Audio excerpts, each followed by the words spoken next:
Доброе утро. Let me ask you this. Did you sleep well? Вопрос к вам. Хорошо поспали? Very well. And who slept only 2 hours last night? She's not with us. She's not with us Кто 2 today. часа спал вчера? Татьяна, да? Yeah, she's still sleeping. She's still sleeping. That's great. So, ladies and I guess, and one gentleman, Sasha, did any of you go shopping last night? Дамы и господин, кто-нибудь шопингом вчера занимался? Ходили по магазинам? No.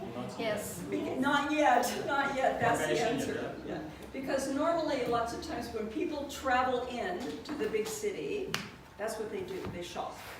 Потому что, обычно, когда люди съезжаются в какой-то большой город, шопингом занимаются, ходят по центрам. So how many of you are going to shop this week? Кто-нибудь из вас собирается по магазинам походить на этой неделе? Oh, okay. Got it. All right. I'm just checking. I figured as much. Да, Alright. просто проверяю, все ли идет нормально. Well, anyway, good morning, and we are going to get started. Короче, доброе утро, и мы начинаем. And what we're going to do is we're going to start, first of all, looking again, and just as a reminder of how important it is that we help our parents understand adolescence and their development. И с чего мы начнем, это, в принципе, мы вспомним то, о чем говорили немного ранее, и как напоминать нашим родителям, насколько важно разбираться с проблемами подростков. And you did a lot of work on that yesterday, Вчера вы хорошо поработали над этим, and we're going to do a little more today. и сегодня мы продолжим работу. If you would open up your books on page 10, Если откройте, пожалуйста, на 10-й странице ваши материалы, you may have already put some notes there, but I'm going to give you an opportunity to put a few more.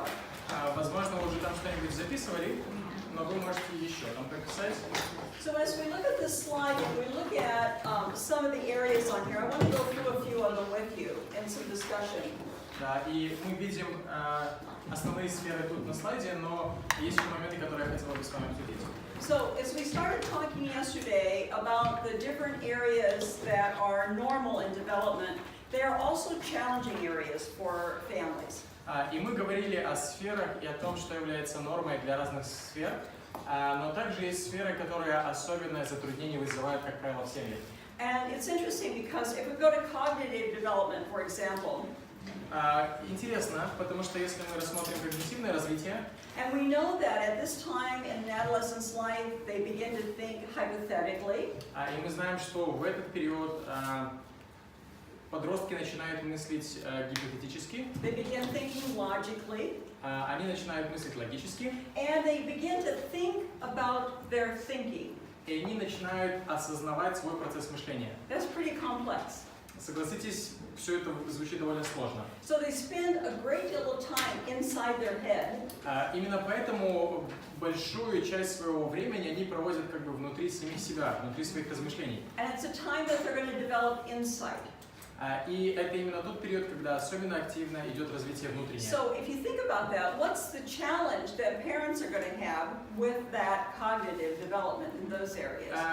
Если так, то как вы думаете, какие будут основные вызовы, с которыми столкнутся родители на этом этапе когнитивного развития? Вопрос. How does it challenge a parent? So perhaps they will be like closed, so they would be Could directed be. inside themselves. Could be inside themselves, so they're not talking it Да, out. вполне Could be, возможно, yes. обращены вовнутрь, особенно не общаются. What else might be troubling your parents? Прислушиваться к мнению родителей наверняка. Нежелание. Okay, Нежелание. so perhaps they would not be willing to listen to parents and their suggestions. Exactly, because they've got their own ideas now, their own theories and concepts going on in their Потому что head. сейчас у них свои собственные идеи, мысли, концепции возникают. And how many times have we heard a parent say about an adolescent, I have no idea what they're thinking. И как часто вам приходилось слышать, что родители говорят о ребенке-подростке, я понятия не имею, что происходит у него в голове. Whatever were they thinking about? О чем бы они ни думали. And that's all part of the adolescent development, those complex thoughts that they're processing. И это все нормальная часть развития подростка, все эти сложные процессы внутри.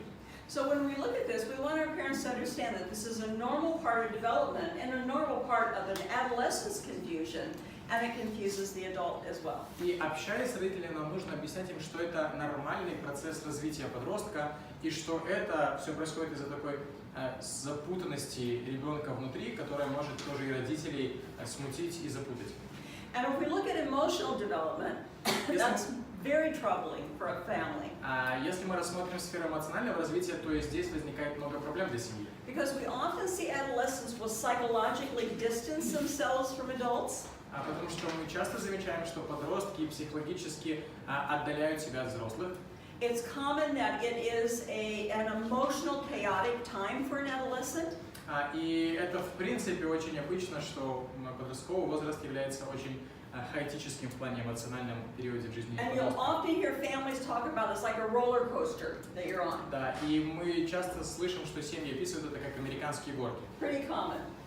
эмоциональные. The other thing is that an adolescent often likes the emotional highs and lows that they get, so they'll seek emotional stimulation. Еще один момент, то, что подросткам эти моменты взлетов и падений очень нравятся. Поэтому, как правило, они ищут крайностей и крайних переживаний. And that can be good and it can be bad. Это может быть и что-то хорошее, и что-то плохое. So looking at an adolescent that might be seeking emotional highs that are related to something that can be dangerous can be quite problematic and troubling for a parent of an adolescent. Например, если подросток ищет эмоциональных взлетов в чем-то, что несет в себе реальную опасность. Это может быть реальной проблемой для родителей. The other thing we know is that an adolescent emotionally wants to be like everybody else. Еще мы знаем, что подростки хотят эмоционально быть такими же, как и все вокруг. But they want to be different than everybody else. И в то же время они хотят от всех отличаться. They don't want to be categorized, Они не хотят быть вписанными в какую-то but yet they категорию, want to conform. но при этом они хотят совсем соглашаться. That can be crazy making for a parent. И родители это может сводить с ума. One minute they want to be like their friends, the next minute they say, don't put me in that same category. Потому что вот прямо сейчас они хотят быть как все их друзья, а через секунду, через минуту они протестуют, потому что не надо меня обобщать с остальными. Seeking that identity can drive a family kind of crazy. И вот этот поиск своей идентичности, он может сводить родителей с ума. When we look at social development, again, that kind of plays into this, the same and being different as well. Также, если мы говорим о социальном развитии, и сюда тоже противоречие входит. Желание быть со всеми и желание отличаться. We see that they will seek out sometimes one friend, И мы видим, что очень часто они пытаются найти себе одного друга, begin to identify themselves with a group of friends, или начинают идентифицировать себя с группой друзей. and then from the emotional side, that can be a friend today and not a friend tomorrow. А в плане эмоциональном часто бывает ситуация, что сегодня они друзья, завтра не друзья. They identify with friends, Их идентичность связана с друзьями, identify with groups of people, or идентичность kids as связана с well. принадлежностью к определенным группам. So when we see this, we see the emotional and the social, how they can challenge and send that adolescent back and forth and confuse the adult in the process. Поэтому и в социальной, и в эмоциональной сфере мы видим определенные противоречия, которые вполне естественно часто смущают взрослых. What about sexual development? Что мы знаем о сексуальном развитии? We've got it kind of in the middle because it kind of permeates all these areas. Оно размещено в центре, потому что в принципе оно связано с каждой из этих 4 сфер. But we know that this is a time of increased interest in their sexuality, Мы знаем, что это время повышенного интереса к сексуальности, exploration, изучения, открытия. and this certainly can be very problematic for families. И определенно это несет большие угрозы для семей. So when we look at their sexual development, even the hormonal changes that are going on, Поэтому, когда мы рассматриваем сексуальное развитие, даже те гормональные изменения, которые происходят в starting at организме, early puberty on through later adolescence, начиная с раннего пубертата, и который потом продолжается в подростковом возрасте, it's a time of a lot of body changes, a lot of emotional changes that all affect how they think and how they feel. это время больших физических перемен, эмоциональных, гормональных, и меняется то, как они думают, а как они воспринимают свет. And also what they do. А также то, что они делают. So now we can see with parents, they're always juggling all that is normal И всегда, для родителей этот период это своего рода жонглирование with all the Тем, что- challenges as well. тем, что является нормой, и все эти вызовы, как правило, сваливаются на There's себя. two more areas that I want to look at, and the first one is I want to look at Kohlberg's moral development of adolescents. И есть еще две сферы, про которые я хотел бы сказать. И первое – это моральное развитие подростка. When we look at this, it's important to understand that this too can be really problematic and difficult. Huh? That's in English. Why is that in English? I don't know. Easy reading, Tim. But we can, yes. Okay, I'm sorry. There must have been a slide that didn't get translated. Is it that I did the Russian up? Oh, yeah. Sorry. Stages of moral development. Уровни и периоды морального развития. Essentially, Kohlberg says there are 3 stages. Колберг выделяет 3 стадии морального развития ребенка. And are 3 levels, I'm sorry, let's use them as То levels, and есть 6 stages. да, он говорит о 3 уровнях и 6 стадиях развития.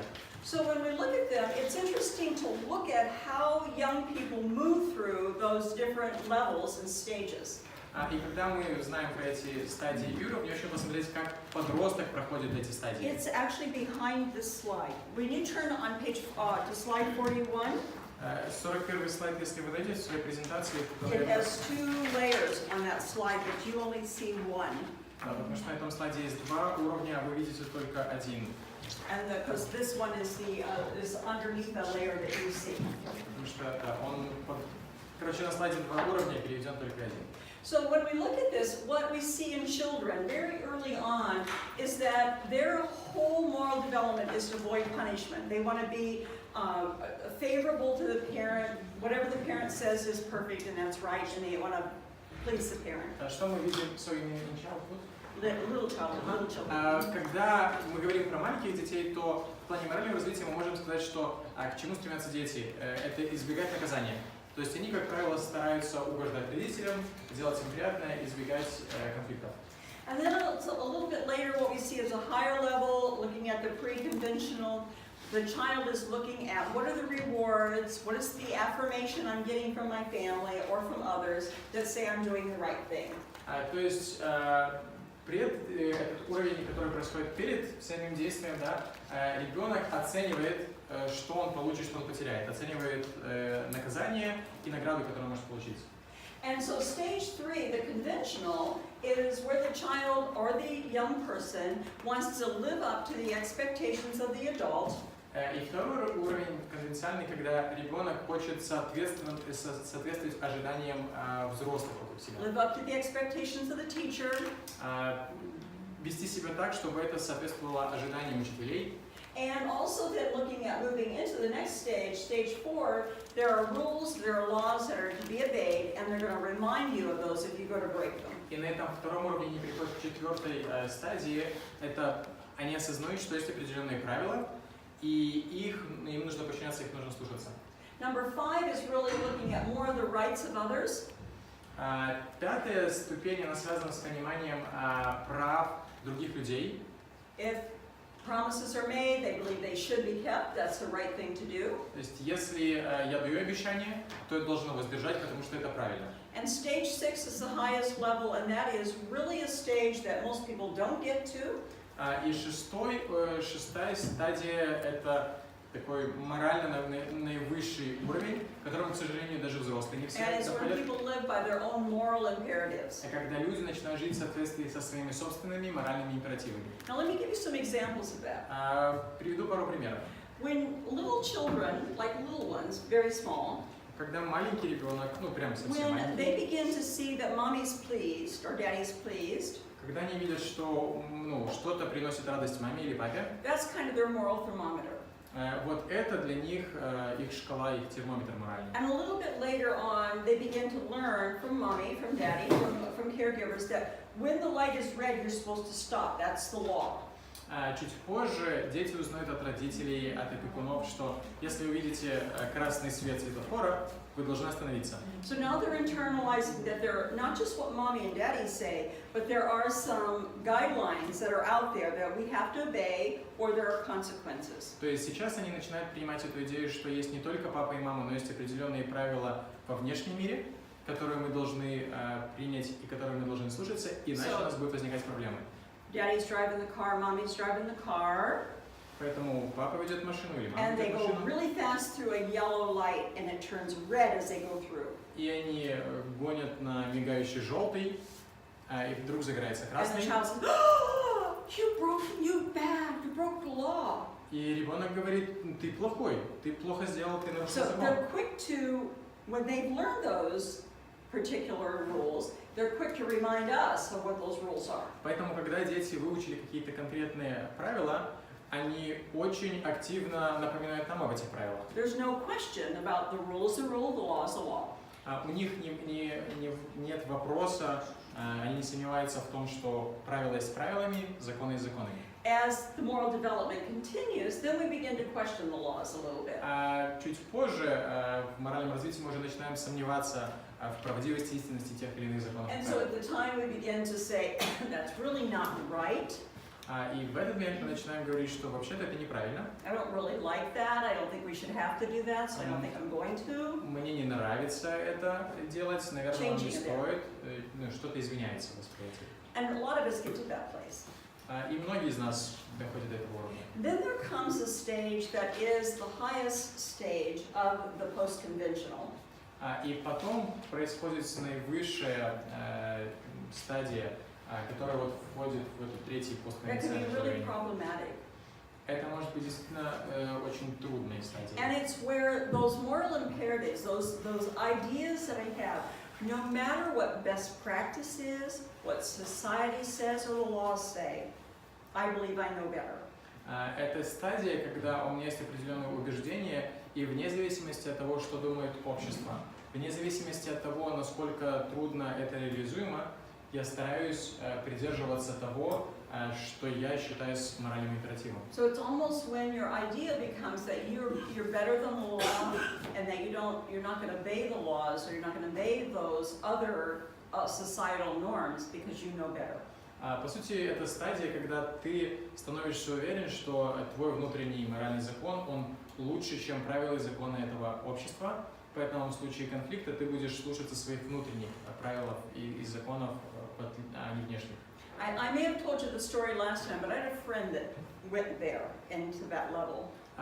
Возможно, я рассказывала про это в прошлый раз, но у меня есть друг, He was- который дошел вот до этой He стадии. was a county school psychologist, Он был психологом в школе, and he was in charge of several different schools.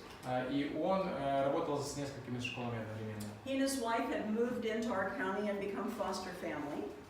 Он со своей супругой переехали в наше графство и начали работать. And they had become friends of our family. И мы с ними подружились. And I had some red flags that started shooting off about him. И были какие-то такие опасные сигналы, которые я начинала замечать в его отношении. And through the course of that, what ended up happening is a very unusual situation with Peter. But I didn't say anything to him. И в конце концов произошла очень необычная ситуация с Питером, про But которую I мы had red читали. flags. Я ничего не сказал, но у меня какие-то сигналы были. And I kept saying, no, he's a county school psychologist, you know, he's a Нет, good я guy. не сказал, ну нет, он психолог в школах. Ну. And the next thing I know, he was arrested А потом я узнала, что его арестовали for sexually abusing young boys за сексуальное насилие над мальчиками, that he had targeted in the school что прямо в школе он искал жертв. by delivering to them an assessment Как он это делал? Он предлагал им пройти опросник, that he kept in his drawer, который он там прятал в and it своем had шкафу. all kinds of questions that began to give him a clear picture if they were a potential victim for sexual abuse. И этот опросник помогал ему определить, есть ли у этих детей риск, ну, есть ли у них уязвимости, которые может использовать для He had сексуального had насилия. permission from the school to do an assessment on sexual orientation, sexual behaviors. He had permission, and out of this drawer came the approved assessment. То есть у него было разрешение от школы, от властей проводить тестирование, опросники на тему сексуальной ориентации и сексуальности, и был подтвержденный, одобренный вариант опросника. When he thought he had a vulnerable young boy, he pulled out this assessment. Но в ситуации, когда он видел, что мальчик, который потенциально уязвим, он доставал другой вариант And it was опросника, from this assessment he selected his victims. и согласно этому опроснику он искал своих жертв. And there were many, И их было много. as they discovered. So he went to prison. Как оказалось, их было много, и он попал в тюрьму. And when he went to prison as a social worker, it left me feeling very guilty. И когда вот получилось, да, что социальный работник попадает в тюрьму, из-за этого начала я чувствовать свою вину. For not trusting my assessment skills. И вина моя, чувство вины возникло из-за того, что я не доверялась своему чувству, своей оценке, которая у меня возникала. So I decided I needed to follow this up a little bit. Поэтому я решила, что не оставлять эту ситуацию просто так. When he was in prison, I contacted him. Когда он сидел в тюрьме, я связалась с ним, I asked him a question. и я спросил у него. Number one, I was suspicious of something prior to you being arrested. Во-первых, у меня были определенные подозрения до твоего ареста, And I didn't say anything. а я ничего не сказал.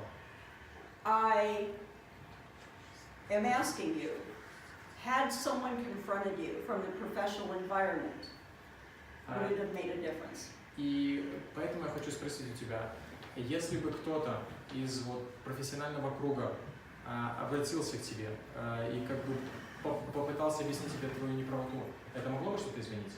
Now remember, he's in prison.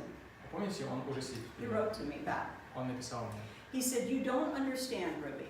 Он написал: Руби, ты не понимаешь. There was nothing wrong with what I did.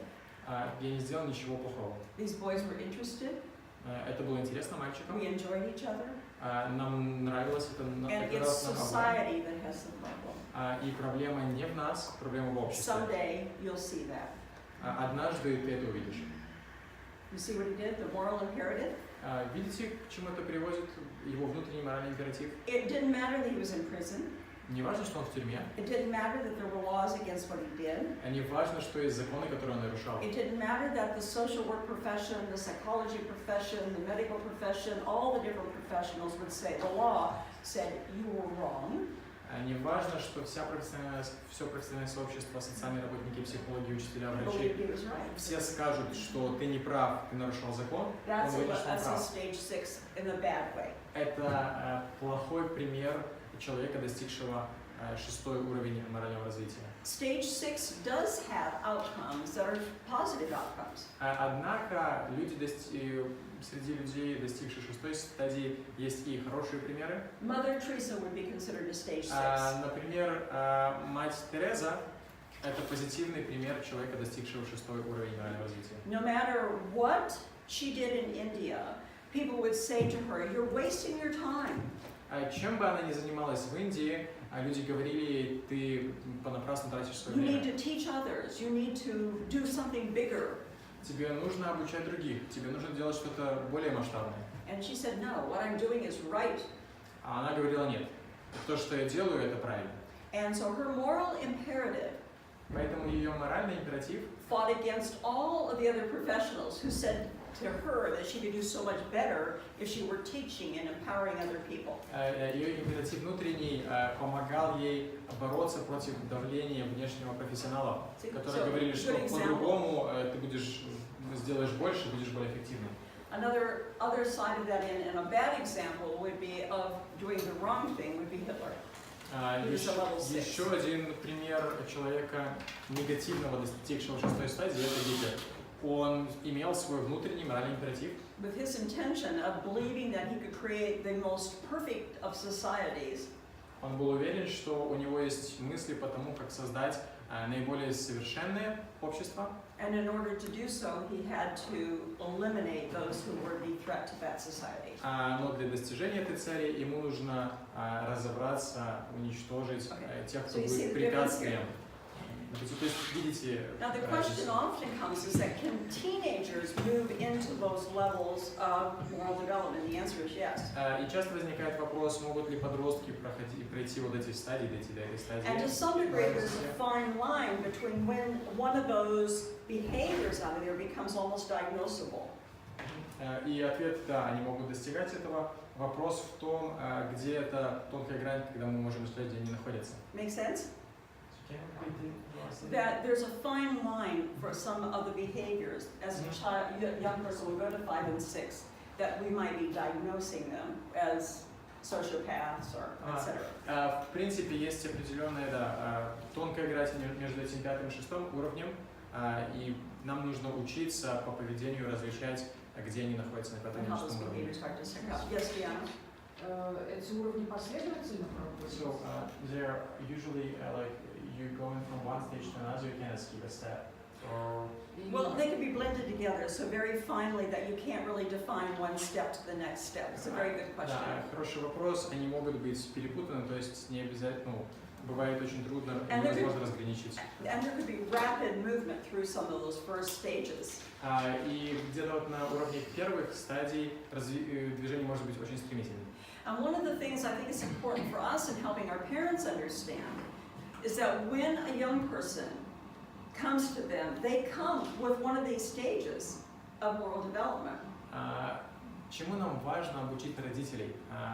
Мы должны объяснить им, что когда к ним приходит, обращается ребенок, он приходит, и он находится на какой-то одной из этих стадий, на одном из этих уровней. So what do we know about moral development? Then culture has played a major part of their moral development.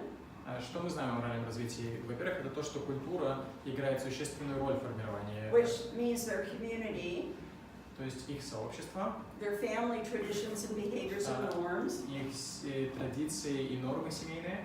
So what we see is we see a child who comes in that may not have the standard ideas that other children their age have because of where they've come from and the culture they've come out of. Мы можем столкнуться с ребенком, у которого нет тех понятий, пониманий, которые есть обычно у детей вокруг, из-за того, из какого сообщества он пришел, из-за того, в какой семье он был. Make sense?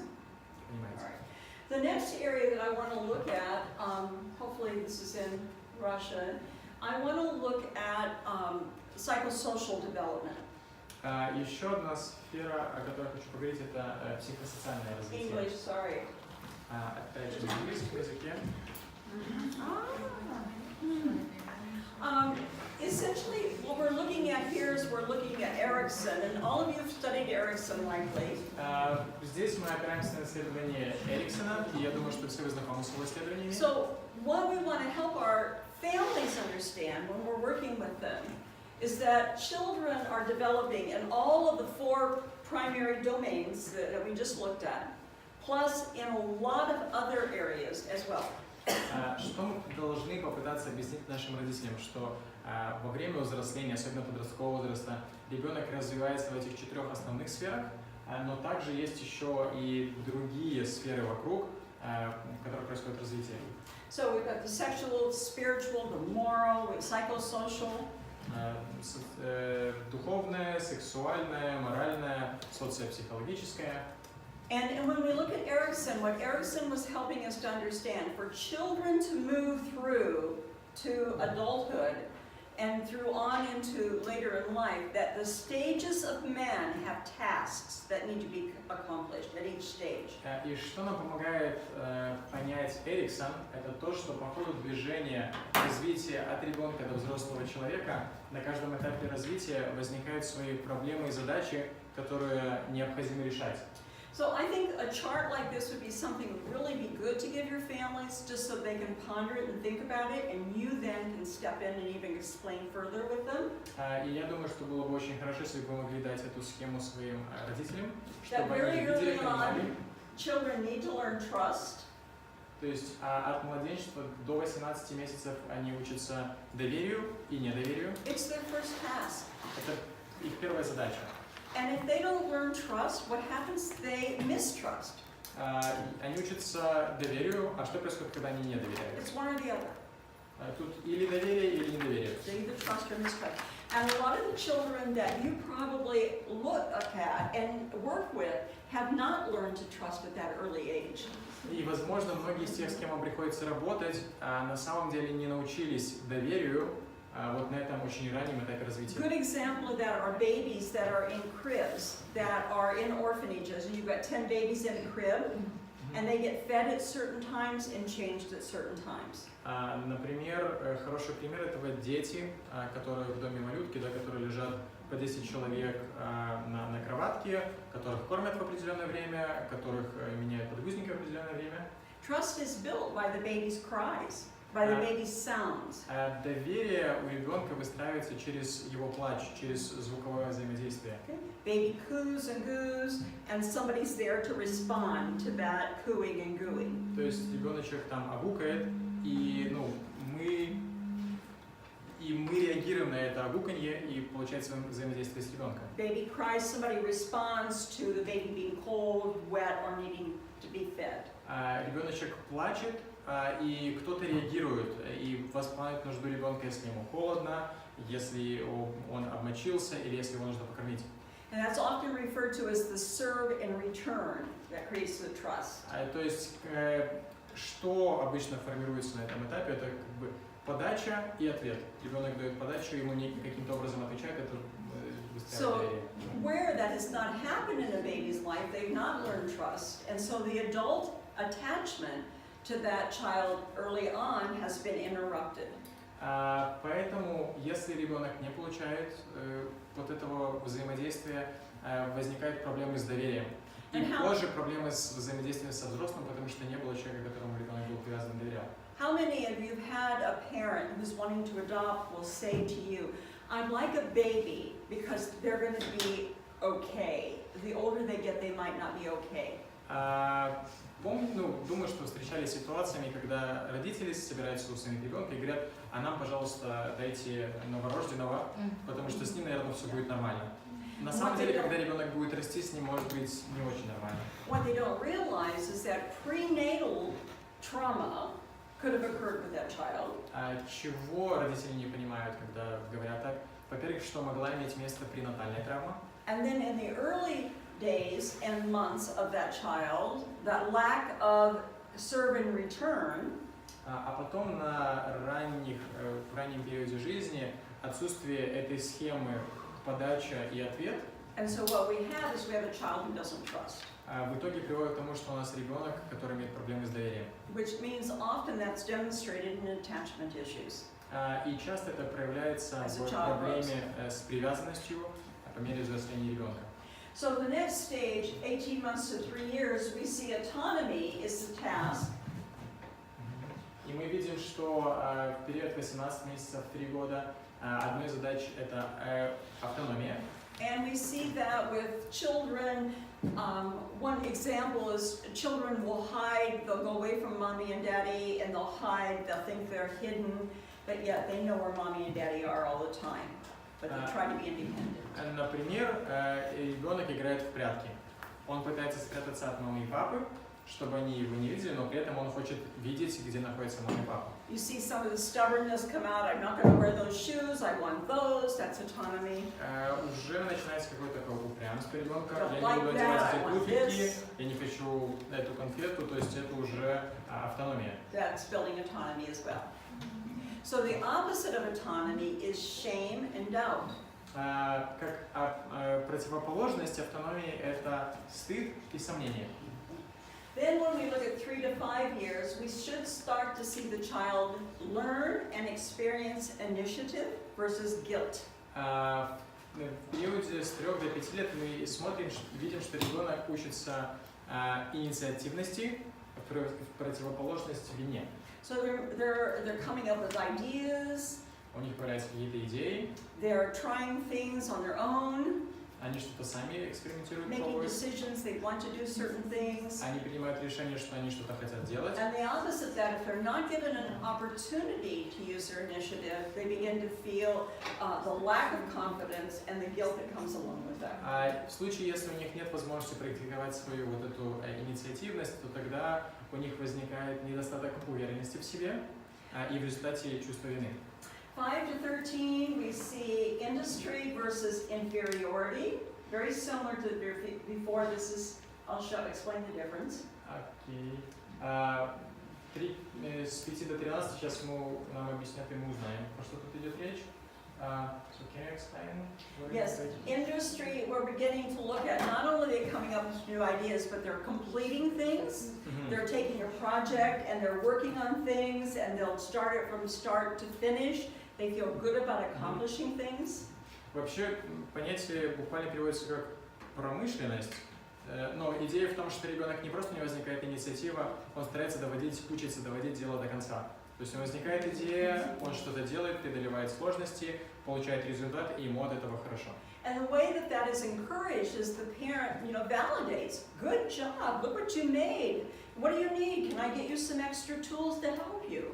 So it's that encouragement that goes on to create the industry. Что происходит, как родители могут поддерживать это ободрением, вдохновлением? Молодец, у тебя очень классно получилось, какая интересная идея. Могу ли я тебе чем-нибудь помочь? Может, тебе нужны какие-то инструменты?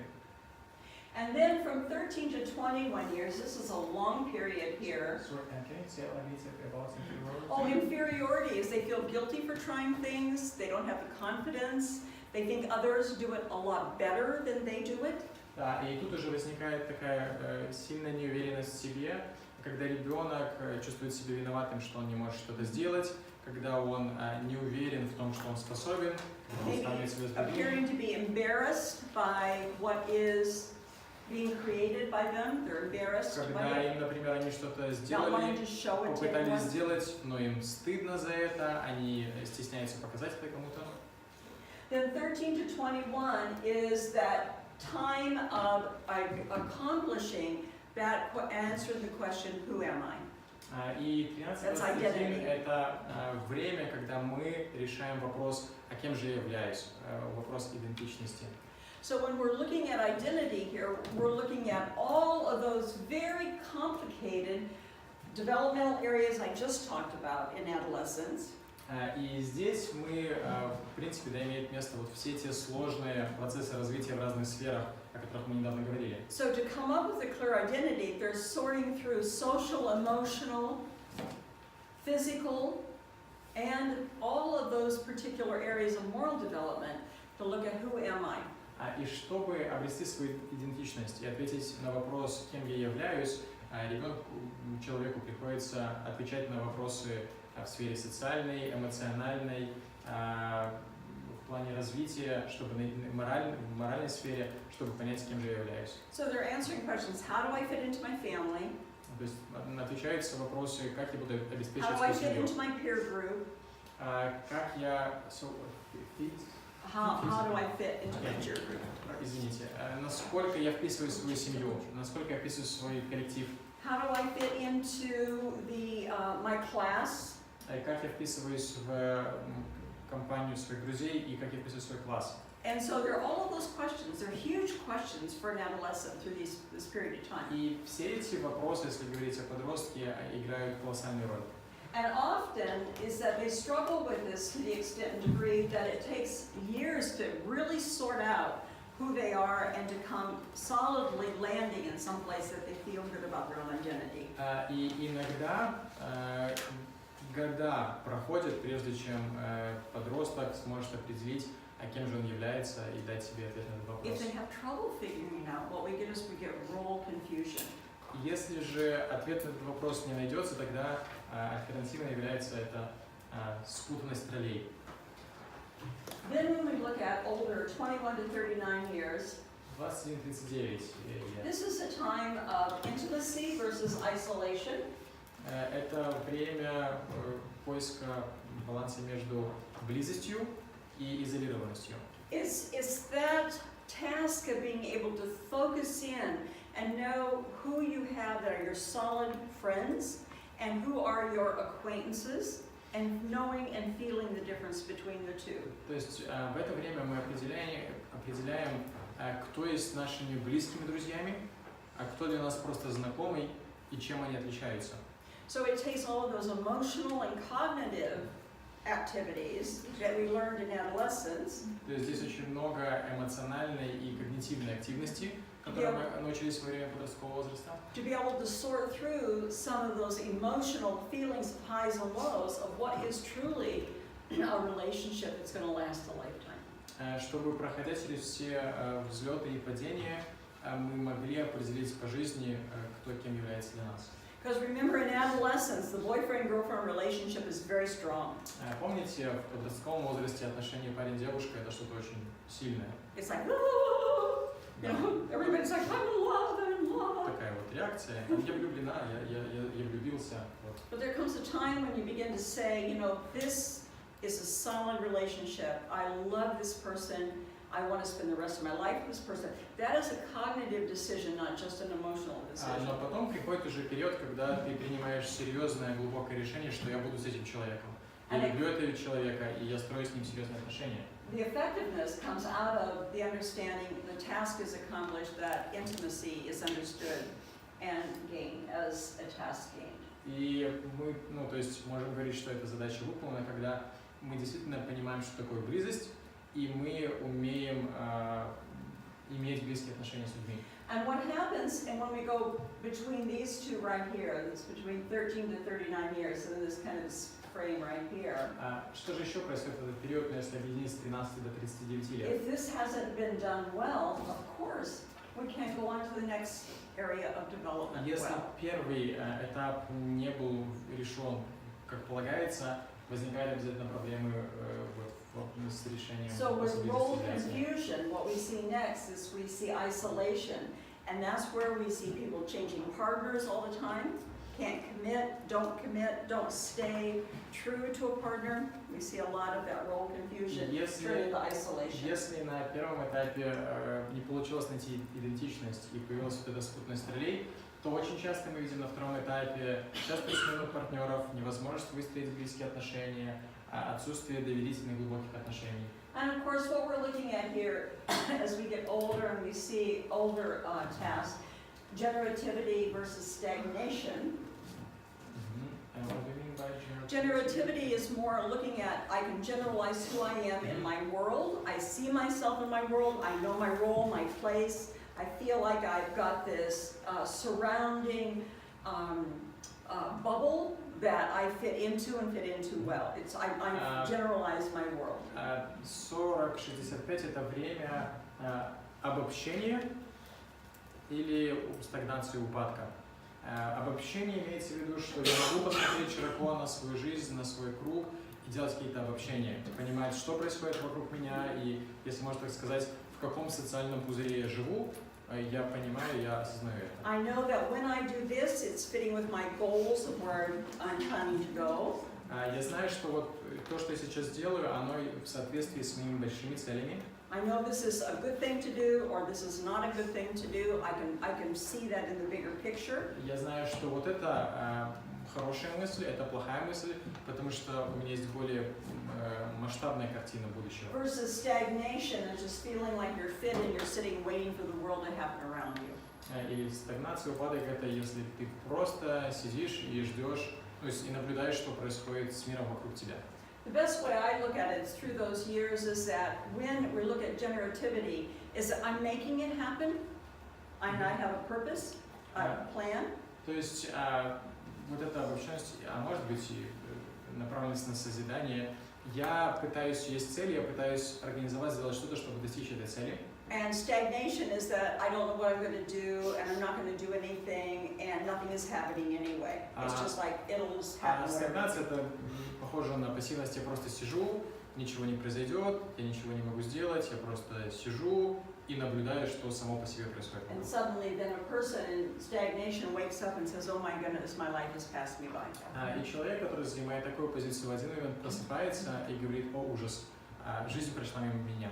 So when we move on, because the idea is that we move through these stages, that the older adults are in ego identity or integrity versus despair.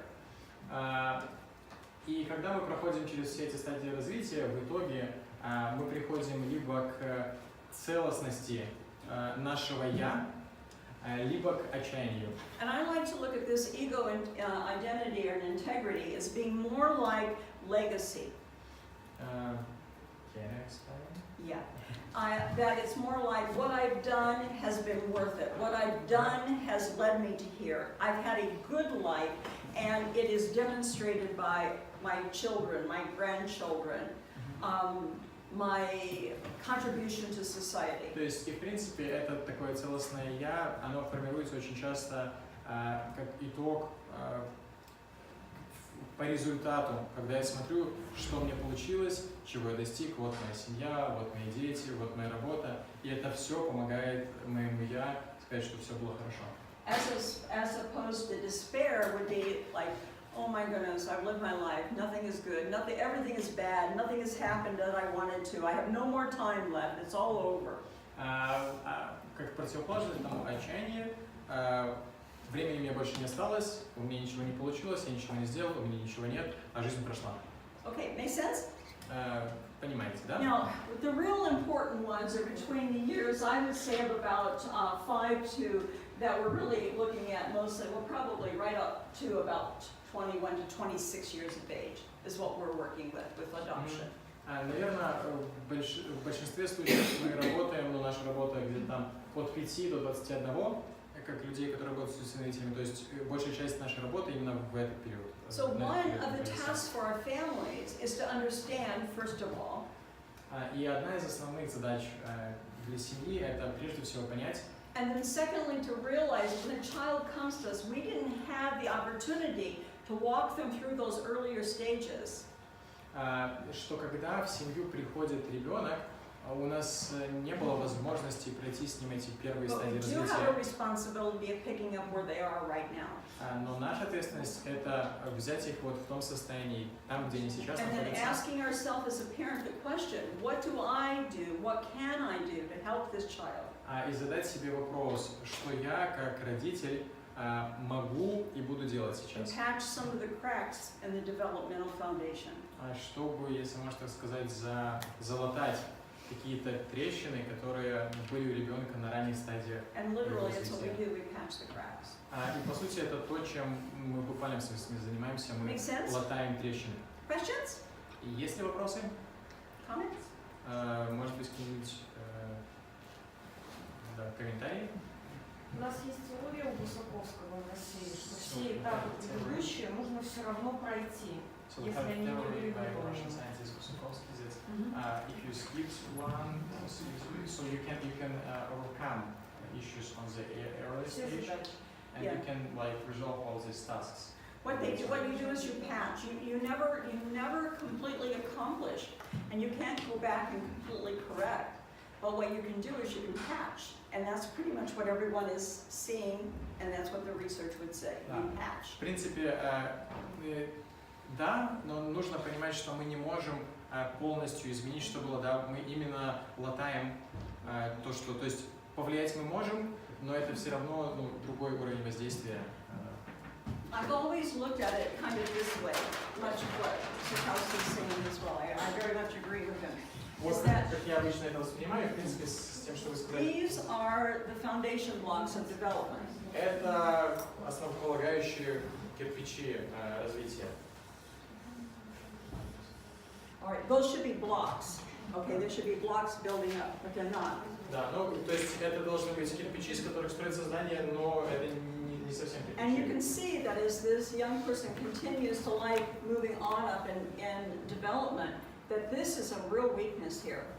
И мы можем видеть, да, что если ребенок развивается, и он дальше строит And much свою more личность, starts putting on this can just crush and вот fall. эта зона уязвимости, и чем больше будет выше здание, тем больше шансов, что что-то здесь отвалится. But what happens with the other blocks is that they learn to patch.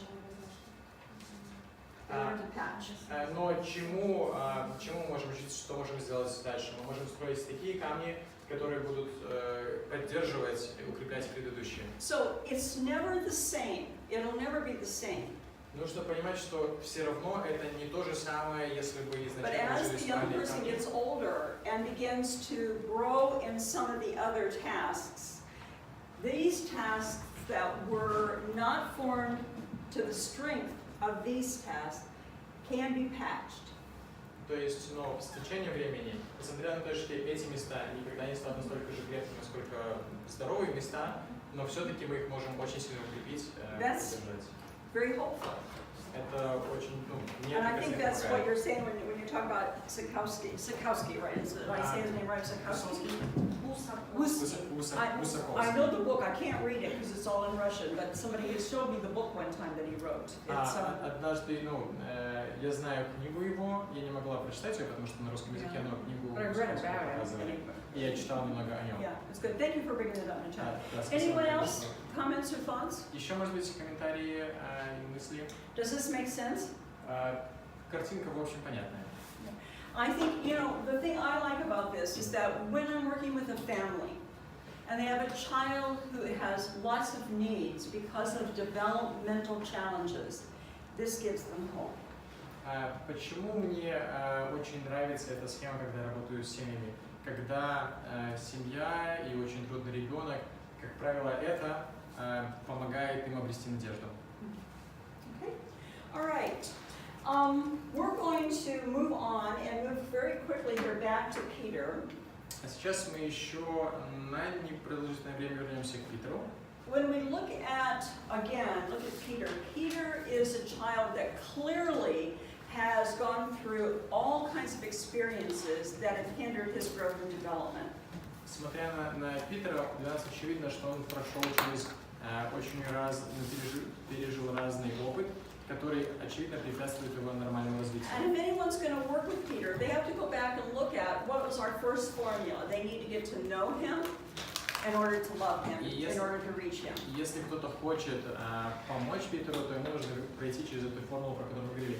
Ему нужно узнать мальчика, чтобы полюбить его, чтобы в итоге достичь его и помочь ему. And in looking at Peter, one of the things that we can recognize that is really critical is what we learned in our first time together is the cycle of trust. How many of you have used this with your families? The cycle of И тут trust. очень важная вещь, тот круг доверия, о котором мы говорили в предыдущем модуле. И вопрос к вам, кто-нибудь использовал круг привязанности, круг доверия в своей работе с семьями? Good. I'm glad to see lots of heads nodding. This is one of those tools that I have found parents, no matter where I've done training in the world, that when they understand this, it makes a difference in how they approach a child. И очень важная схема, я рада, что многие из вас используют, потому что по моему опыту во всех странах мира, где мы работали, когда родители понимают эту схему, а когда они начинают ее применять, всегда виден результат. And just quickly, the reminder is that all children have needs. And when those needs are expressed, that becomes a behavior. So I see a child who needs to eat, a baby who's hungry, needs food. What do? Their behavior is they cry. Нам нужно всегда помнить, что у любого ребенка есть определенные нужды. И ребенок предпринимает определенные действия, чтобы эти нужды обратить на них внимание. Ребенок хочет кушать, он начинает плакать. And then, of course, the parental response then is to meet the need. И потом приходит реакция родителей, и, как правило, она заключается в том, чтобы восполнить нужду ребенка. And in order to do that, the parent has to be a detective. А для этого родителям нужно быть своего рода To сыщиками, know what is that need. чтобы уметь определить, что же это So за the parent потребность. knows that the child needs food, so the child gets fed, and then the child feels relaxed and satisfied. Поэтому родитель, например, знает, что там ребенку нужен отдых или еда, и они дают то, что ребенку нужно. And of course, what ends up happening is that when that's repeated, when that need is met again and again, and the response of the parent is meeting that need, the child begins to feel safe, trusts the parent, and attachment begins to be developing. И что происходит, если у ребенка возникает нужда, он высказывает ее, родители ее восполняют, это повторяется какое-то время, выстраивается ощущение безопасности, выстраивается доверие и в итоге привязанность. And the reason we refer to this is referred to as the neurobiological effects on attachment are because of the hormones that are released when a need is in place.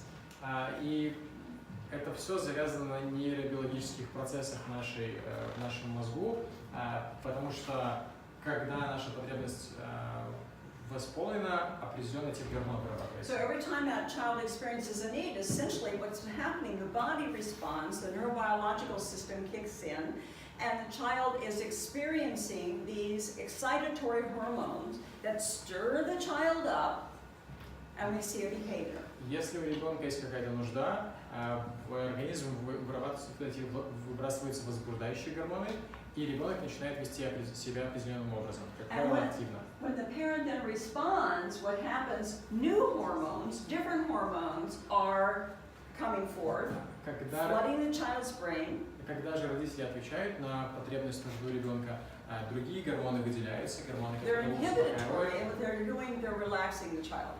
Они успокаивают ребенка, ребенок расслабляется в это мое состояние. So if we look at this, then, well, first of all, the excitatory hormones are whoosh, То есть getting a вначале child to act, возбуждающие гормоны, благодаря которым ребенок and действует, then the inhibitory hormones are bringing that child back onto a calm again. а потом I can trust this adult, I can trust this person. успокаивающие гормоны, которые приводят ребенка в нормальное физическое состояние, и ребенок понимает, я могу доверять этому человеку, я могу чувствовать себя в безопасности рядом с ним. And essentially it goes back to looking at the paradigm shift that we need to use. Lynn expressed it yesterday when we're working with young people. И вот вопрос, мы приходим к тому, что Лина об этом вчера немного говорил, нам нужно изменять нашу парадигму, когда мы работаем с молодыми And we людьми. need to stop asking a young person, what did you do and why did you do this? Нам нужно перестать спрашивать ребенка, что ты сделал, Because it doesn't work. или почему ты это сделал, And we потому что это не need to работает. start asking what has happened to you and asking ourselves. Мы должны задавать вопрос молодому человеку и самим себе, а что произошло?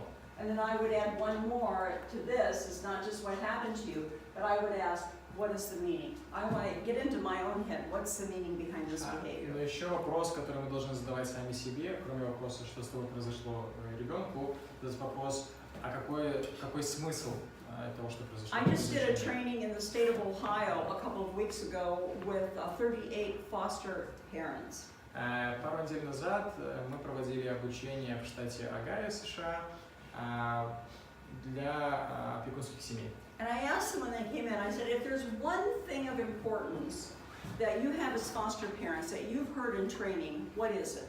One thing that's really Я been спросил important вот to you. этих 38 семей, которые были, я спросил, во всем обучении, что вы слышали, есть ли одна какая-то мысль, которая вас наиболее I said, помогла? just think about it for a minute and somebody tell me, what's one thing? И они чуть подумали, и потом мне сказал. And then before long, a man raised his hand and he said, I have what has really been important to me. В итоге мужчина поднимает руку и говорит, есть одна мысль, которая для меня была And очень he said, важная. all behavior has meaning. И он сказал, эта мысль в том, что за любым поведением кроется определенный And смысл. kids aren't good or bad. Что дети не хорошие и не плохие, They behave through their experiences. они ведут себя в соответствии со своими переживаниями и All опытом. behavior has meaning. And the group, yeah, that was the best, that was the best, В that was the любом best. поведении есть смысл, и группа поддержала, что да, это, наверное, самая ценная If идея. we can help our families know this, I think disruption's going to change. Я думаю, что если мы будем помогать нашим семьям, отказ от ребенка станет редкостью. We're not going to save every family. Мы не сможем помочь спасти But I все think we семьи, can change the tide of a lot of families that are ready to disrupt. но многим семьям это намного сильно поможет, и многим семьям, It's not которые an думают, attack on the parent. это не должно быть каким-то нападением на родителей. The behavior is a meaning that under that behavior, there's a need that needs to be met. Да, то есть поведение не является каким-то нападением на родителей, это сигнал о том, что есть невосполненная потребность. Okay, so I'm going to turn over. Is it break time? Is that what it is, Mr. Johnson? Перерыв. You're telling me? No, it's not break time yet. Oh, yes, 11:20. We have 20 minutes. We have 20 minutes. We have 20 minutes before break time. Down 11 o'clock, okay. No, 11:20. You just wanted coffee. I know what you wanted. Да, наверное, все хотят кофе, но у нас еще 20 минут до перерыва. When is lunch? Is it, What is lunch? He's asking when is Он lunch. спрашивает, Жень, даже не просто кофе, он спрашивает, когда будет обед. You gotta All right. have, you gotta have no breakfast. lunch? No. All right. Okay. All right, I'd like you to turn to Peter, part 3, which is on page 11, back. На 11 странице I said we're going to come back to Peter again. по Питеру, и мы снова возвращаемся к нему. And we've been talking about the psycho-attachment. И мы будем говорить о круге доверия. So I'm going to give you a flip chart paper here just in a second. And I want you to, again, think of, it's on your handout, page. Да, у вас здесь информация на 11 странице. And I'm going to have you create a cycle of trust for Peter. Я хочу попросить вас выстроить круг доверия для Питера. Now the thing to remember is that Peter has many different needs. In your cycle of trust, I want you to identify one, just one. И в ситуации с Питером очевидно, что у него очень много потребностей и нужд. Remember- Для своего круга доверия попрошу вас выбрать одну нужду. If you want to move a 5,000-pound rock, you got to start moving it one piece at a time. И если вам нужно передвинуть 5-тонный камень, единственное возможно для вас это откалывать от него кусочки, и You can't meet all the needs. вы не сможете At once. восполнить все потребности за раз. You identify one, and you work on that and your response to it. So your instructions are Вы there. определяете одну потребность I'm и gonna have- работаете с ней. Everybody do one at each table. So we get 5. У каждого стола, вот 5 столов, 5 потребностей. So review page 11, make sure you know what you're working with. Просмотрите 11 страницу, чтобы And точно then знать, что identify речь. one need, and then I want you to draw a cycle of trust for Peter. Определите для себя потребность, и потом будете выстраивать для And your flip chart paper will be here in a moment. Да, и сейчас мы дадим вам возможность, и вы сможете порисовать.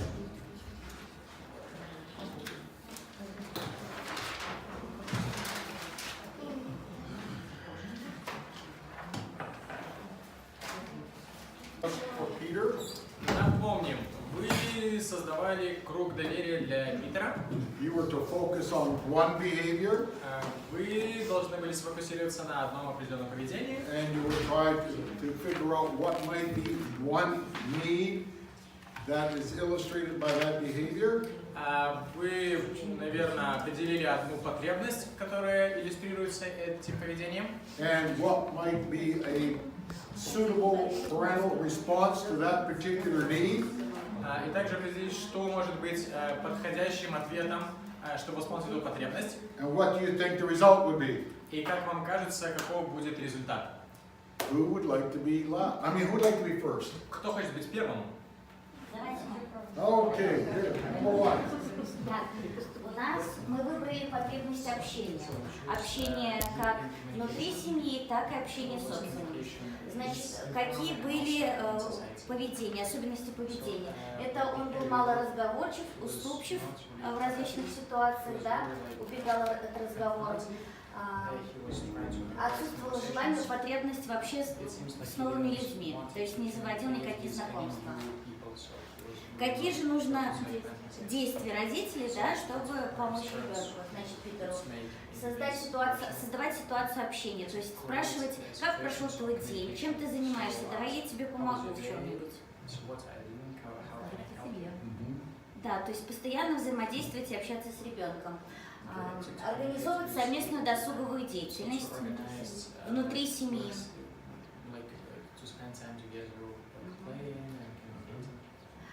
Способствовать расширять круг общения. На улице у него были проблемы, он не мог заводить, да, новых друзей, то есть помочь ему в этом. А также приглашать и в гости в семью, чтобы тоже возможность общения, расширять заводить новые знакомства. Вот. И какие у нас получаются результаты? Значит, у нас улучшаются коммуникативные навыки, то есть у ребенка он может выстраивать новые взаимоотношения с окружающими. Да, начинает ребенок, Питер, доверять свои переживания и мысли близким, да, то есть расширяется круг друзей, общения. И решается главная проблема, что общение это не стресс, это как норма жизни. И самое главное, доверие возникает между как внутри семьи, так уже и с окружающими. Good. You picked on communication. That's great. Thank you. All right. Вы выбрали общение, да, спасибо Let's go вам. with this one. Давайте вы... What have we got for here? Мы выбрали базисную потребность, безопасность. Основывались на примере того, как Питер боялся оставаться на улице один. То есть у него были тогда случаи, когда его оставляли на морозе, на все остальное, когда он прятал еду. Поэтому, соответственно, из этой потребности у нас вытекает поведение. Боязнь остаться одному. Например, на улице рисали, что он прячет еду, боится, что у него не будет возможности поесть пищу. Ограничивает вторжение в свое личное пространство, пытаясь закрыться от лишних негативных вторжений. Скрывает факты ночных недержаний мочи, когда он пытался застилать постель и этим скрывать Чтобы избежать свою, наказания. да, чтобы избежать наказания. И постоянно проявлял беспокойство, что сказывалось на его поведении. Каким образом мы можем перейти к поведению взрослых? Это обеспечение чувством безопасности. Когда только Питер поймет о том, что он находится в безопасности, тогда только мы можем переломить этот момент и дальше выстраивать какие-либо отношения уже на доверии, на этом чувстве безопасности. Хотим прийти к чувству безопасности, адаптации в семье и в обществе. А из этого уже у нас будет вытекать доверие и привязанность. Okay. Good, thank you. Да, спасибо, хорошо. Okay. Who's up? Over here, back here. Да. Мы не рисовали круг, как бы, но я объясню как. Значит, мы взяли проблему принадлежность Питера к команде его. Значит, поведение, которое мы видим у него, это посещает тренировки, носит с удовольствием форму, но в то же время сидит один на скамейке. Значит, действия родителей, которые они должны предпринять, чтобы включить его в команду. Это водить его регулярно на тренировки, объяснить, ну, разговаривать опять же, общаться с ним, объяснять ситуацию, что нужно общаться с другими ребятами, играть вместе с ними. Это по возможности организовать досуг с членами команды, ну, может быть, которые наиболее, скажем, по наблюдениям родителя симпатичны этому ребенку.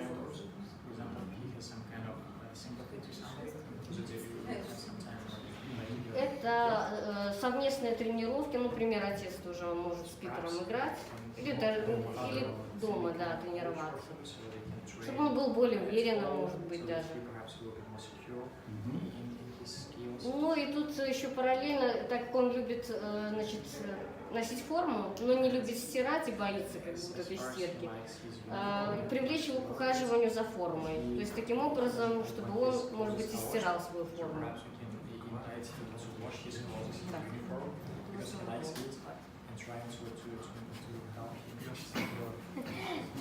И в результате что мы получаем? Это гармоничное его развитие физическое, которое опять же вселяет в него чувство уверенности.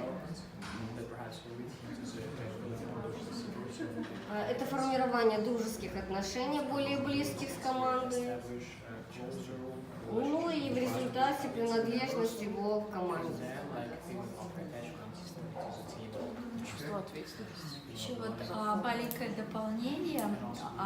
Может, как версия, что принадлежность к социальной группе, как его футбольная команда, помогла ему в дальнейшем восстановить отношения с биологической семьей, опыт формирования этих отношений.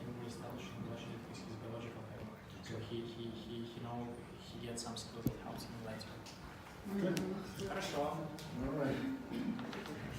Big presenter back here. Red. There we go. All right, Christine. Ну, у нас, в принципе, очень похоже, только мы брали потребность в независимости мальчика. Но на том же самом примере, когда поведение Питера строилось на том, что он хотел играть в футбол в команде. in a team. Хотя он не в 13 лет не выглядел на свой возраст, он был намного меньше. И тогда родители подготавливали мальчика к тому, чтобы дать ему понять, что, возможно, у него будет что-то не получаться.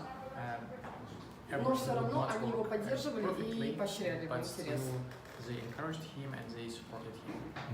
В результате мальчик все-таки попал в команду, как бы доверие между ним и родителями было выстроено. Были, конечно, некоторые нюансы, он сел на скамейку запасных, однако ему очень нравилось носить форму, и он был не против сидеть на этой скамейке. Good. Ну, потребность в независимости была выполнена. Okay. She needs a pencil. Something other than red. Yeah, green. Okay. And the last table. И последний стол. Учитывая то, что вы очень активно мы заметили, что Питер, да, потребность имела место, потребность в еде. То есть наблюдалось такое поведение, он отказывался садиться за стол со всеми, чтобы вечером мог присоединиться ко всем, ел руками, прятал еду. Мы посчитали, что родителям необходимо установить режим питания для ребенка, то есть рассказать ему, что сегодня и завтра и всегда у тебя будет завтрак, обед, ужин, возможно, полдник, то есть рассказать ему об этом, насколько это постоянно в его жизни. Родителю необходимо также регулировать количество и качество употребляемой ребенком пищи. То есть, если мы должны помнить о том, что если у ребенка не было опыта употребления каких-то молочных продуктов или каких-то других, то мы, наверное, не можем ему предлагать вот это сразу, да, и там более того в большом количестве, да. Расстройство пищевого поведения, да, как бы. Ну и количество, то есть один из моментов у таких детей, которые не доедали ранее, да, он может, скажем так, в больших количествах начать употреблять, да, компенсировать это. Поэтому мы тоже должны следить за этим, чтобы нормализовать, да. В связи с тем, что ребенок не понимал, что есть за одним столом принимать пищу в семье, в кругу семьи это нормально, так как он где-то, да, доедал за кем-то, да, или вообще выгоняли. То есть мы его должны обучать правилам приема пищи, обучать этикету, что есть надо ложкой, вилкой, да, как бы в кругу со всеми мы кушаем вместе, обедаем, завтракаем, либо ты там можешь, если перекусить, ты можешь прийти, да, взять что-то сам из холодильника. Ну и с семейным традициям и правилам, да, то есть вот о чем я говорю, что как мы это делаем у нас в семье, как заведено, как нормально, да, делать. То есть такие вещи. Ну, в связи с этим мы полагаем, что у ребенка должно появиться ощущение стабильности и постоянства некого, да, и сформироваться навыки приема пищи. Да. Вот мы нарисовали улыбочку. Ребенок будет у нас доволен. И мы тоже, да, как родители. Okay, all right. Pencil for this presenter here? Okay, thank you. Спасибо. Вы можете меняться, если там цвета кому-то не понравится.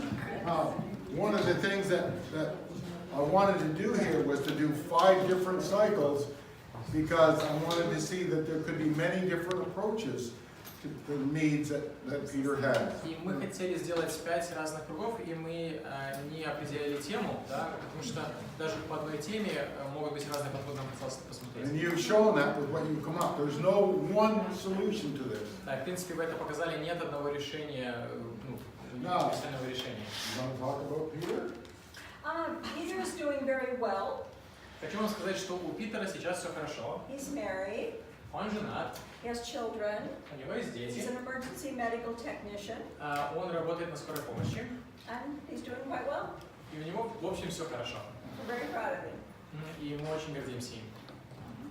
Он общается Peter is a real person. This Does is just he communicate with his biological family? Yes, he did. His father is not in the picture anymore, but I don't actually know what happened to him, but he does communicate with his birth mother, which was kind of surprised that he contacted her because she had been so brutal to him. Да. And he contacts Ну, with his... во-первых, да, Питер это реальный ребенок, которого они усыновили, и он возобновил отношения со своей семьей, с отцом, ну, отца, я так понимаю, что не получилось найти, он связался с матерью, и мать была очень удивлена, что он захотел возобновить отношения, потому что он относился к нему очень жестоко. And he also has relationships with his birth brothers. И также у него отношения со своими биологическими братьями. Peter's cool. Питер классненький. So I think, the story of Peter illustrates a very valid point for all of us working with young people. We don't give up.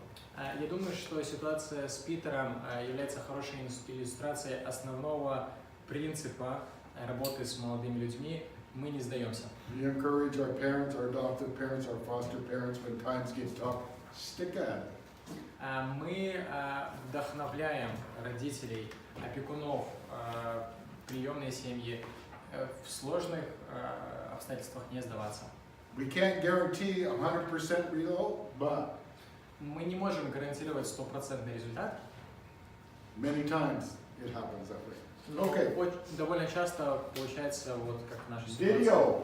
As you can see, we've been having a few problems with this computer, but we're working.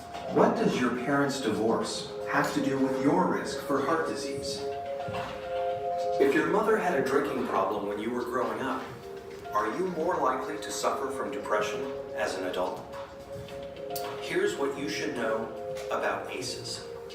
ACEs stand for Adverse Childhood Experiences, extremely stressful events that can happen to a child growing up. Some experiences are so stressful that they can alter brain development, as well as the immune system, increasing the risk of lifelong health and social problems in adulthood. The term comes from the Adverse Childhood Experiences Study, landmark research that shed new light on the root cause of everything from stroke and liver disease to substance abuse and mental illness. In the late 1990s, an epidemiologist from the Centers for Disease Control and a preventive medicine doctor at Kaiser Permanente set out to understand the association between childhood experience and lifelong health. They asked over 17,000 people in the Kaiser Health Plan in San Diego about their health history, as well as difficult questions about their experiences growing up.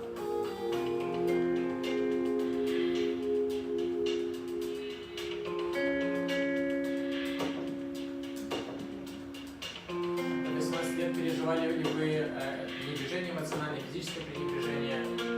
Видели ли, как матери относятся жестоко? Потеряли ли вы родителя из-за развода? Кто-нибудь из семьи употреблял наркотики или алкоголь? Такого рода вопросы. Anda and Felidi tallied up 10 different kinds of adversity in this largely middle-class and college-educated population. They were stunned to see how common ACEs were. 21% of all respondents were sexually abused as children. 19% grew up with someone who suffered mental illness. 28% had been physically abused. And 2 out of 3 respondents had experienced at least one ACE. The researchers next looked at how someone's ACE score, or the number of adversities they experienced, related to a wide array of serious health and social problems. They saw that the more ACEs someone had, the greater their risk for poor outcomes compared with someone with no ACEs. Someone with an ACE score of 4 had twice the risk of heart disease and cancer. Someone with an ACE score of 5 had an 8 times greater chance of being an alcoholic. And those with an ACE score of 6 or more, on average, died 20 years earlier. With every major problem they looked at in the ACE study, the risk went up for each additional adverse experience in childhood.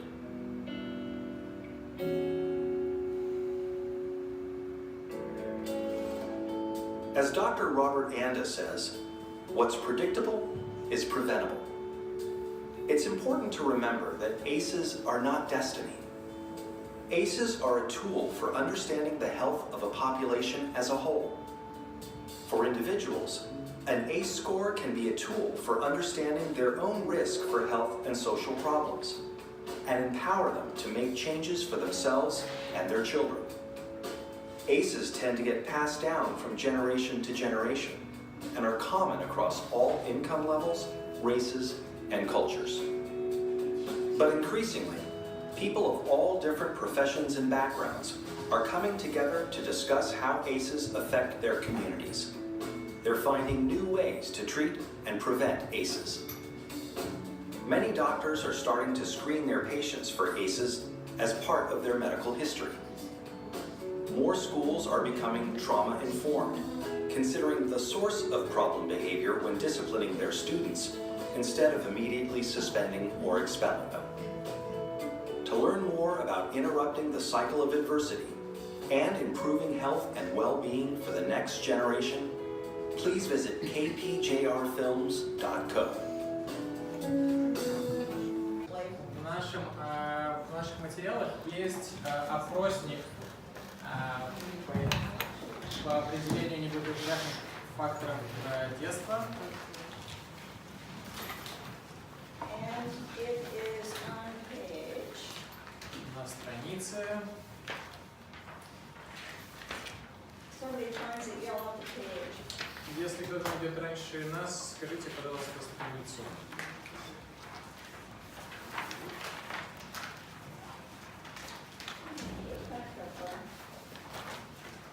Must be. I know I didn't copy the end here, so, okay. It's on page 33. 33-я страница. So you have a new copy of the ACEs, so you can use it in your practice. It's a good one to use.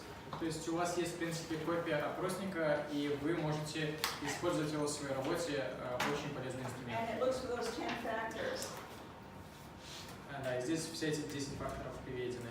And the one thing to keep in mind is that resilience trumps ACEs, and we're going to talk about that, later this week as well.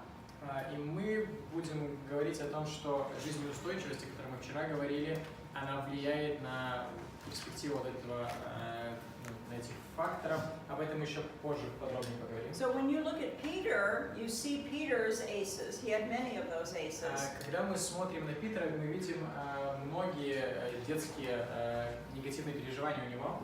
But yet Peter is resilient.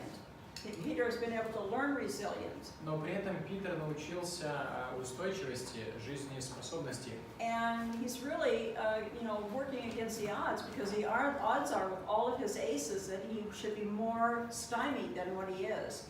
И вообще он работал, можно сказать, боролся против судьбы, потому что с его количеством баллов ACEs перспективы у него были очень печальные.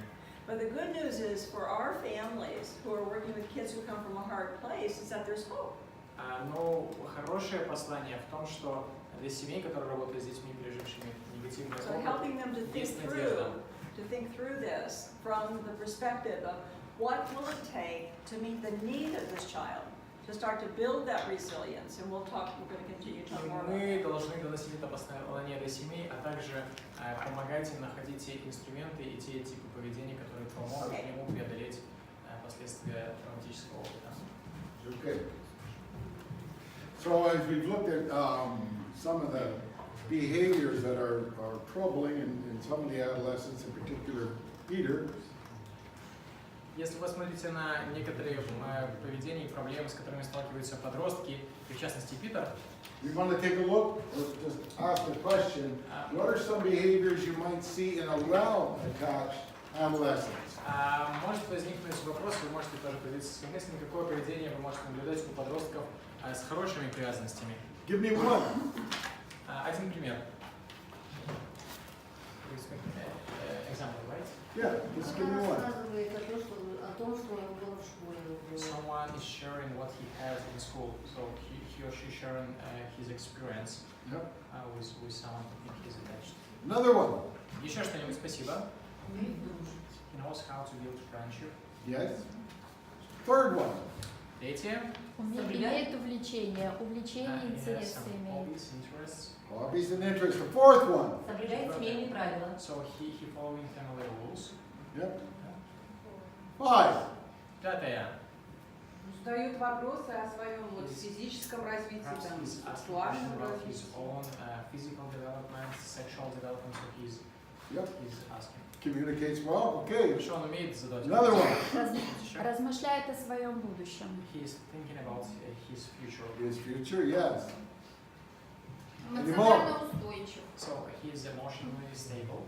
Emotionally stable, yes. Able to deal with ups and downs. Он знает, как эти взлеты и падения, как с ними обращаться.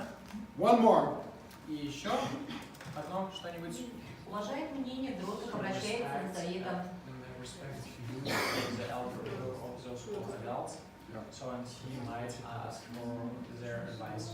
Okay, so in the midst of all of this, we want to keep in mind what we're looking for in children as a well-attached adolescent. That's what we're Среди всех сложностей работы мы должны помнить, что мы ищем у подростка вот эту нормальную здоровую привязанность. Because what we see is that in the parents of a well-attached child, look at that first one. Смотрите, что мы видим в семьях, где есть между детьми и родителями привязанность хорошая. It's one thing to love a child. Одно дело любить своих детей, It's another thing to like the child. и другое дело, когда дети тебе нравятся. There's a difference. Есть большая разница. We mentioned here with our adopted daughter. Да, мы говорили про нашу удочеренную. We've loved her ever since we got her at age 11. Мы ее любили все время, начиная с того времени, как удочерили в 11 лет. She's about 40 now. Сейчас ей за A 40. lot older than that. But it's only been 2 years that we've liked her. Да, но нравится она начала года 2. You see, there's a difference. You know? Видите, большая We разница. put up with a lot, even though we loved her. Мы очень много вкладывали, мы ее любили. The object is to like them as well. Да, но цель наша не просто любить, но еще и чтобы нам нравились дети. And for some of these children, that's really difficult. А в случае с некоторыми детьми это может быть очень сложно. So that's the first thing we're looking for. Поэтому это первое, к чему мы стремимся. Second thing is we're willing to provide a place of comfort and peace for them. Второе, мы готовы представить такое убежище, место успокоения и комфорта для них. The third thing is when we talk about discipline, we're not talking about punishment. We just act with natural authority. И мы говорим о дисциплине в качестве, в оппозиции к наказанию. То есть мы используем свою естественную власть. It's important to help our parents, adoptive parents and foster parents understand they don't have to prove anything. Нам нужно объяснить родителям и опекунам, что им не надо ничего доказывать. There's a natural authority that comes with being a parent, whether Есть foster or определенная adopted. естественная власть и авторитет, которые идут, которые есть у родителей естественным образом. And part of that is to demonstrate tolerance. И часть этого тоже проявление терпения. So when we look at that, the question is, how do, or what has happened to keep families connected, and what has happened to disconnect people? I want you to think about society. И два вопроса. Один, что мы можем делать, чтобы объединять людей, и что происходит, когда люди теряют связь между собой, разъединяются. This half of the room, you're going to make one group, Это половина аудитории, это одна so you're going to команда. have to kind of move in a circle. Он You're going to be the other half of the group. поделится, а вы будете второй группой. And I'm going to give you some paper. Я вам дам листы бумаги, And I want you to write on it one thing that keeps people kept families connected. И на одной, пожалуйста, вы пишите то, что помогает соединению в семьях. And as you Поддерживает write связь them в on семьях. a sheet of paper, Записывайте, пожалуйста, их на бумаге. then you're going to put them up on the list at the back. А потом сзади, пожалуйста, прилепите This group, соответственно. what is it that disconnects families? А вы что разъединяет семью? One thing on each page, and then put the list up На there. каждом листике одна вещь, которая разъединяет семью, и потом тоже Okay. сколько вам. So as soon as you get one written,